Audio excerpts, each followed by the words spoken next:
E você aí do outro lado, tem boa memória? Você esquece com facilidade as coisas? Você sabia que tem alguns sais minerais que são muito importantes na memória? Quer saber um pouquinho mais sobre eles? Então deixa que o tio Keke te explica.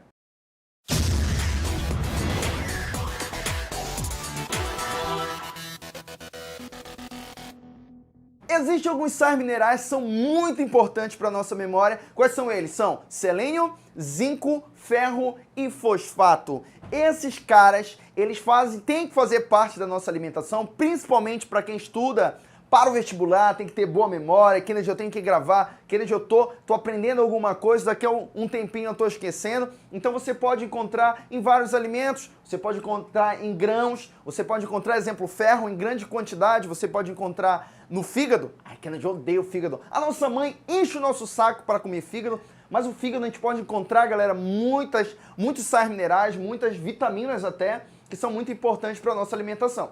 Agora, olha que interessante, falando em sais minerais, a nossa aula de hoje é sobre sais. A nossa aula de hoje é para falar sobre os sais minerais mais importantes para o vestibular. Eu vou numerar para vocês alguns importantes e depois eu vou só comentar algum geral dos sais minerais, do resto dos sais minerais. Primeira coisa que você tem que saber o geral, porque às vezes cai o geral. Primeira função geral dos sais minerais. Então anota aqui, olha, primeira coisa, olha aqui, eles são ativadores enzimáticos. Eles podem atuar como cofator. Kennedy, eu nem sei o que é enzima ainda. A gente vai ter uma aula de bioquímica que a gente vai falar só da enzima. Para quem não sabe, para quem nunca viu, enzima é uma substância no nosso corpo, é uma proteína que ela atua acelerando reação. Então, no nosso corpo, às vezes tem algumas substâncias que aceleram essa reação. Como é o nome dessa substância?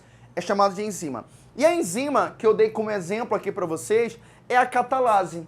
A catalase é uma enzima que ela pode ser encontrada numa organela que a gente estudou lá em citologia, chamada de peroxissomo. Ela atua na degradação do peróxido de hidrogênio, também chamado de água oxigenada. Mas isso aqui é a catalase. Para quem não sabe, a catalase, ela tem uma parte proteica e ela tem uma parte com sais minerais. Ela é formada por quatro proteínas. E tem alguns grupos que são chamados de grupo M, parecido lá com a hemoglobina, sabia disso? Que onde o ferro ele fica ligado. O problema é que a catalase, ela só atua com ferro. Então ela é uma proteína que precisa de um sal mineral. Tradução, esse sal mineral atua como ativador enzimático, ativando a catalase. Catalase é o que a gente chama de cofator. É isso que você vai responder em prova. Outra coisa, os sais minerais, no geral, eles podem também controlar o pH. Para quem não sabe, pH ele pode ser ácido, pH ele pode ser básico. Kennedy, me tira um pouquinho da escuridão. Bora lembrar um pouquinho de pH para quem tá na escuridão. Acho que eu já comentei um pouquinho. Mas vocês que já estudaram lá na química, eu sei que vocês são safos em química, né? O pH ele pode ir de 0 a 14, não esquece disso, tá? E aqui no meio está em torno de 7. O pH que está em torno de 7, ele é chamado de neutro. O pH que é menor que 7, ele é um pH ácido. Me dá um exemplo de pH ácido, Kennedy, 2, 3, 5, é ácido. O pH que é maior que 7, ele é chamado de básico ou alcalino. E sabe quem pode controlar o pH no nosso corpo? Os sais minerais. Agora, qual é a importância? Por quê?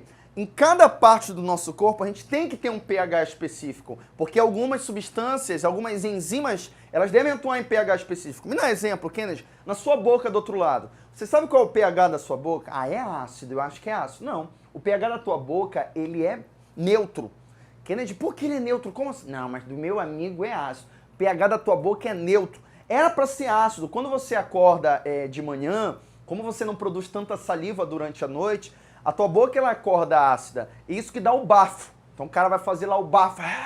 Vai fazer o bafo lá, é o bafo matinal. Ah, mas tem gente que fica com bafo durante o dia. Aquele bafo, às vezes, durante o dia, é bafo de estômago. Mas o bafo matinal é porque a tua boca tá ácida. Na tua saliva, existem alguns íons. Carbonato, para quem não sabe. CO3 é carbonato, tá? Fosfato também. Sabe para que servem esses caras aqui? Eles adoram roubar hidrogênio. Eles roubam hidrogênio. E qual é a função deles? Tornar o pH neutro. Traduzindo, o pH estava ácido. Como ele roubou hidrogênio, quanto mais hidrogênio, mais ácido vai ser.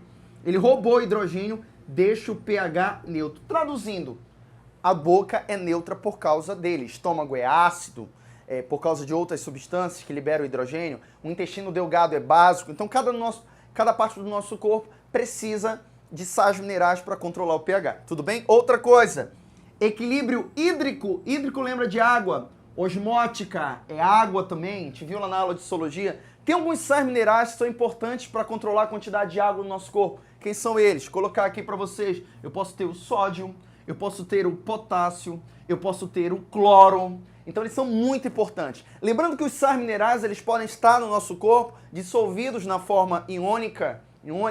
Ele pode também estar combinado a algumas proteínas, como no caso o ferro aqui na catalase ou ferro na hemoglobina. E também eles podem estar na forma cristalina. Vou dar um exemplo, no osso. Para quem não sabe, o nosso osso ele é formado em grande quantidade de cálcio. Eu posso ter também um carbonato formando chifre. Aqui a gente vai dizer, não tem um chifre. Carbonato. Então essas estruturas a gente chama de estruturas cristalinas. Bora começar falando do sódio e do potássio. Primeiro, não esqueça que o símbolo do sódio é Na, tá? Então, lembrando que sempre está trabalhando, na maioria dos sais minerais, com íons. Então, quem tem carga positiva é chamado de cátion, quem tem carga negativa é chamado de ânion. Não esquece disso. Então, o sódio e o potássio, K, o K aqui de meu nome, Kennedy, eles são cátions porque eles têm carga positiva. Primeira coisa, galera, a gente vai estudar lá em citologia a bomba de sódio e potássio, transporte ativo, gasto de energia, tudinho isso. E tem algumas proteínas, essa aqui, o que é isso aqui, Kennedy? É a membrana plasmática, membrana celular. Também a gente vai estudar em citologia. Só que esses caras aqui, eles podem atuar dentro da célula no meio extracelular fora e no meio intra. Tem um cara que fica em maior quantidade fora, quem é? É o sódio. E um cara que fica em maior quantidade dentro, é quem? O potássio. Kennedy, eu sempre confundo isso em prova, eu nunca lembro quem é que entra, quem é que sai, para nunca mais esquecer. Eu dou essa mesma aula lá quando eu vou falar de transporte ativo, mas eu vou falar aqui também. Quem é que, para nunca mais esquecer, quem é que entra em maior quantidade? É só você lembrar, olha como é fácil. K não é de Kennedy? Não é Kennedy? Então você sempre vai lembrar que é o tio QQ que entra. Ninguém entra nele, tá? Ele que entra. Então não esquece. Quem é o cátion em maior quantidade dentro da célula é quem? Tio QQ, o Kennedy, o potássio. Não vai colocar Kennedy, potássio. Quem é o cátion em maior quantidade fora? Quem? O sódio.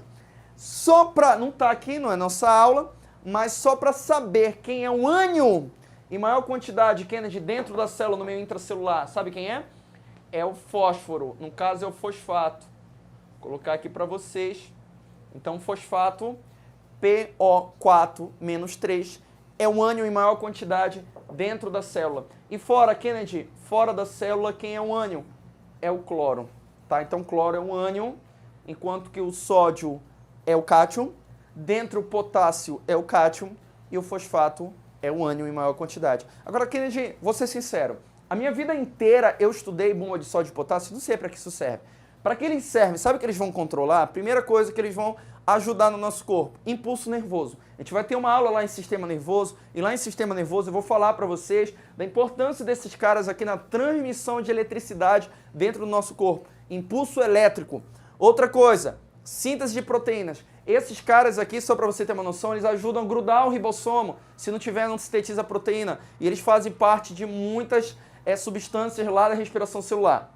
Caiu uma vez em prova, se tivesse um inibidor da bomba de sódio e potássio, o que ia acontecer? Sabe qual era a resposta? Ia acabar com a respiração celular. Então a importância do sódio e potássio, além do geral lá que eu falei dos sais minerais, controle hídrico, eles são muito importantes também. Outro cara que cai bastante em prova e muito importante é o cálcio. Lembrando que o cálcio, olha aqui, tem duas cargas positivas, família 2A, vocês que são safos em química. Qual a importância do cálcio em prova? Quando a gente lembra de cálcio, até falar desse cara que eu coloquei aqui por último, mas a gente lembra logo de osso. Onde é que a gente vai encontrar em maior quantidade de cálcio no nosso corpo? Nos nossos ossos. Lembrando que nossos ossos nós podemos encontrar na forma de carbonato e fosfato. Fósforo também. Osso, dente, a gente pode encontrar cálcio. Lembrando, carência de cálcio na infância. Carência de cálcio na infância. Kennedy, perna tortinha. A minha mãe pedia para eu usar botinha. Já usou botinha? É o que a gente chama de raquitismo. Pessoa raquítica, perna tortinha lá. Antigamente tinha que colocar um pedaço de pau e amarrar a perna da pessoa, raquitismo. Quando muito grande, é carência de cálcio, Carência dele pode provocar osteoporose, osteoosso, porosidade no osso. Para quem não sabe, quando a gente precisa de cálcio, a gente tira do osso. Só que como a gente fica tirando toda hora, pode provocar alguns buraquinhos. É um caso da osteoporose. As meninas, elas sofrem muito com osteoporose, até 20 e poucos anos, elas absorvem o máximo de cálcio da vida delas. Lembrando que a gente pode absorver cálcio principalmente dos derivados do leite. Exemplo, leite, a gente pode ter o queijo, a gente pode ter cálcio em vários alimentos, soja, pode ter cálcio também, só que no caso não é derivado do leite. Leite de soja é vegetal. Mas a mulher, galera, ela tem essa diminuição de absorção depois dos 20 e poucos anos, aí ela vai sofrer muito com isso, porque ela vai tirar muito cálcio do osso dela, vai ter osteoporose. De cada 10 pessoas que têm osteoporose, 8 são mulheres. Tudo bem? Outra coisa do cálcio. O cálcio está relacionado à contração muscular. Quando a gente usa o termo contração, a gente pensa até que as nossas fibras musculares a gente estica e aperta. Ah, tá contraindo. Não. Na verdade, o que acontece é um deslizamento de proteínas. E para elas deslizarem, elas precisam de cálcio. Tanto é que a gente armazena cálcio no nosso músculo, que é importante. Não sei se você já viu um animal morto. Um animal, geralmente, quando ele morre, ele fica durinho, porque seca o cálcio no músculo dele. Então, ele morreu, ele fica naquela posição. A mesma coisa quando uma pessoa morre, por que a gente tem que fechar o olho logo da pessoa? Porque imagina, se ela morre e você não fecha logo o olho dela, vai ser difícil de fechar, ela pode ficar o enterro inteiro de olho aberto. Ou se você não fechar direito, que a gente é doido, ou se você não fechar direito o olho dela, ela pode do nada, do enterro, abrir o olho. Amanhã, meu filho, eu ia sair correndo. Por isso tem alguns casos que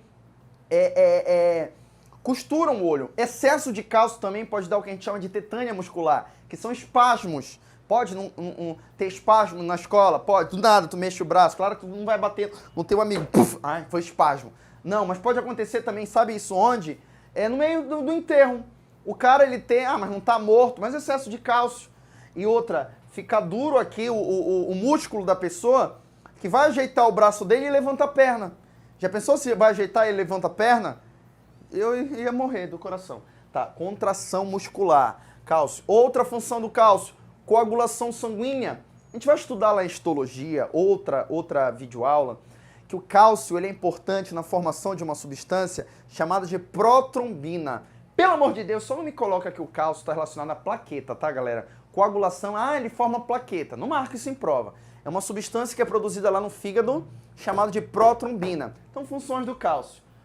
Osso, carência, raquitismo, osteoporose, contração muscular, coagulação sanguínea. Quem é a vitamina que ajuda na absorção do cálcio? Calciferol, também conhecida como vitamina D, ajuda na absorção de cálcio e de fósforo também. O terceiro sal mineral muito importante em prova, o íon, é o ferro, tá? Ele é um cátion e o ferro ele pode ser o ferroso, o +2, ou pode ser o férrico, o +3, tá? Caiu em prova ferro, você tem que lembrar logo de hemoglobina. Não esquece que a hemoglobina ela tá dentro da hemácia, glóbulo vermelho. Hemácia, glóbulo vermelho. A hemácia ela não tem núcleo. E para que serve a hemácia? Serve para o transporte de gases. Por que ela serve para o transporte de gases? Porque dentro da hemácia eu tenho uma proteína que é chamada de hemoglobina. Para quem não sabe, a hemoglobina ela é um pigmento, uma proteína que é formado por 4 proteínas diferentes. Em cada proteína tem um grupo que a gente chama de M, grupo M. E esse grupo M está ligado a uma molécula de ferro. Cada hemoglobina eu tenho uma molequinha de ferro. É interessante que é o ferro que faz o nosso sangue ser vermelho. Se não fosse o ferro, fosse o cobre, seria azul, como acontece em alguns povos. Tudo bem? E esse ferro que vai captar o oxigênio. Então a carência de ferro, você vai ter problema no transporte de gases. Tudo bem? Agora olha que interessante. Olha que interessante. Qual é o nome da anemia que é provocada por carência em ferro? Sabe qual é a primeira coisa que os alunos veem na cabeça deles? Anemia falciforme. Claro que não, galera. Eu chegava em cursinho, em aula presencial, carência de ferro é o quê? Todo mundo gritava anemia falciforme. Cuidado. Anemia falciforme é uma anemia genética. É genética. A pessoa ela nasce. É uma mutação gênica que faz a hemácia ficar igual foice da morte. Não é problema alimentar. A carência de ferro provoca uma anemia com problema alimentar. Como é o nome da... Já está no nome, galera. É anemia ferrópriva ou ferropriva. Privação de ferro. Ou também às vezes chamado de ferropênica. Então essa é anemia por carência de ferro. Não esquece, a pessoa vai ficar anêmica, vai ficar amarelada. Tudo bem? Lembrando, qual é a vitamina que ajuda na absorção do ferro? Qual é a vitamina? Vitamina C anota aí, também chamado de ácido ascórbico. Não esquece que os vegetais, eles têm principalmente o ferro mais 3. E os animais, principalmente o mais 2. O que a gente precisa na hemoglobina? A gente precisa do mais 2. Então, quando a gente está tomando a gente está comendo um feijão, o feijão ele é rico em ferro mais 3, mas a gente precisa do mais 2. Então, o que você faz? Você vai lá, come uma feijoada e chupa uma laranja. A laranja ela vai ajudar na absorção do ferro. Não esquece disso, tá? Antigamente também era feito feijoada em panela de ferro. E acreditava-se que a panela de ferro fazia absorver o ferro do feijão. Mas na verdade era a própria panela de ferro, com água lá, o ferro da panela que fazia curar de anemia. Entendeu? Então a vitamina C ajuda na absorção de ferro. Outra coisa, o ferro pode ser encontrado também numa proteína que é importante na respiração celular, que ela é chamada de citocromo. Então caiu em ferro em prova. Está relacionado à anemia, transporte de gases, citocromo, respiração celular. O quarto sal mineral muito importante em prova é o iodo. Toda vez que você lembra de iodo, você tem que lembrar de tireoide ou também tireoide. Lembra que a tireoide é uma glândula muito importante que a gente pode encontrar aqui no nosso pescoço e ela está relacionada ao quê? Ela está relacionada a hormônios. Quais são eles? Conhecidos como o T3 e o T4. T4, tiroxina. T3, triiodotironina, a gente vai estudar melhor eles lá em sistema endócrino. Mas só para ter uma noção, a tireoide está relacionada com o nosso metabolismo. A tireoide, em algumas pessoas, ela pode ter um metabolismo mais acelerado. São aquelas pessoas que comem e não conseguem engordar. Muitas vezes é um problema para essa pessoa, é o famoso magro de ruim. Ah, Kennedy, eu como que só e não consigo engordar. Agora tem algumas pessoas que comem um pouquinho, que é o meu caso, já come um pouquinho, também está vindo com a idade, mas come um pouquinho e já engorda com facilidade. O metabolismo ele pode ser um pouco mais lento, aquele cara que come um pedaço de pão e já se transforma em gordura no corpo dele, entendeu? Parece que a gente comeu e já virou gordura. Meu Deus do céu, esse é o metabolismo lento. Agora, pode acontecer casos extremos, onde, vou dar um exemplo para vocês, a pessoa pode chegar, metabolismo desacelerado, é o que a gente chama de hipotiroidismo, metabolismo lento.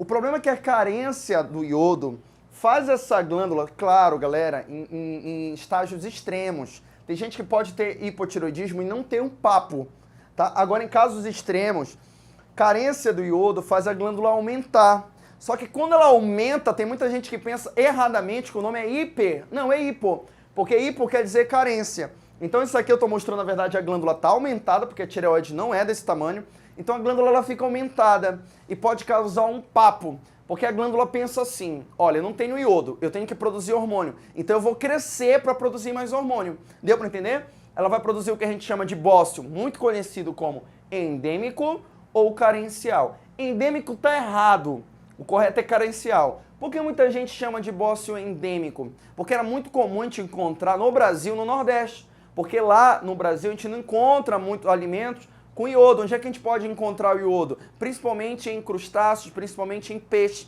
Então a pessoa não tinha, na época, muito acesso a algumas partes do Nordeste, né? Todo o Nordeste, tá, galera? Que tem Nordeste, a gente viajou que é só peixe, mas algumas partes lá específicas onde não tinha muito acesso, tá? Porque tem Nordeste aí que você vai que, pelo amor de Deus, você come peixe à vontade.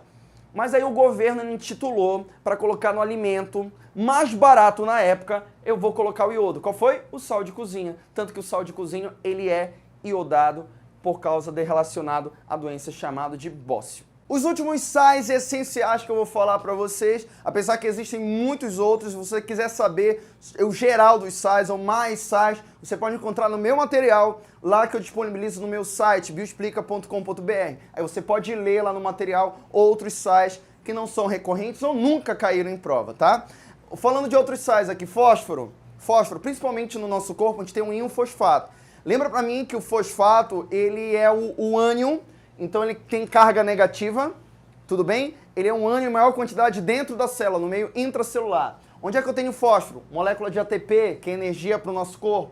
DNA, RNA tem fósforo também. Ácidos nucleicos. Onde é que eu posso encontrar fósforo? Membrana plasmática. Lá na minha aula de membrana, eu mostrei que a membrana é formada de fosfolipídio. Então se liga nisso aqui, olha. Bate um print disso aqui, anota isso aqui, fosfolipídio, membrana plasmática. Nitrogênio. Onde é que eu posso encontrar o nitrogênio? Lembrando que o fosfato é isso aqui, tá? O fosfato menos 3 aqui, olha. PO4 menos 3. Nitrogênio você pode encontrar base nitrogenada. É quem? Adenina, timina, guanina. A gente vai estudar em DNA. DNA, RNA. ATP, adenosina trifosfato, o ATP, ele tem uma base nitrogenada que é a adenina, tem nitrogênio. Sabe quem tem nitrogênio também? Os aminoácidos, proteínas. A gente vai estudar também, tá? As plantas absorvem muito esse cara aqui, NO3-. Ele é chamado, sabe de quê? De nitrato. Ele é muito importante porque ele é um cara que está em carência no solo. O nitrogênio é o gás mais abundante da atmosfera, mas em carência. Flúor, muito importante para os nossos dentes, carência dele não forma esmalte dentário, vai provocar a cárie, então a água ela tem que ter essa quantidade, a gente tem que ter no creme dental. Magnésio, para quem não sabe, o magnésio ele forma clorofila. Para quem nunca viu a clorofila, parece um palitinho com magnésio. O magnésio que ajuda na absorção, sabe de quê? De luz. Para quem nunca viu, então o magnésio está relacionado à fotossíntese. Anota aí. E o cloro ele está relacionado na formação de ácido clorídrico. Onde é que eu posso encontrar ácido clorídrico? No meu estômago. Então, a carência de cloro, você pode ter problema na digestão no estômago, principalmente digestão de proteína, que acontece dentro do estômago. Eu espero ter ajudado nos sais minerais, e se você deseja resolver mais exercícios, você pode procurar no meu site, o Tio QQ sempre está aqui para ajudar vocês. Eu aguardo vocês numa próxima aula. Um beijão. Se a videoaula que você acabou de assistir te ajudou, então se inscreve no canal, curta o vídeo, me siga nas redes sociais. Para material completo com videoaulas muito dinâmicas, entre no site bioexplica.com.br. Aguardo vocês numa próxima aula.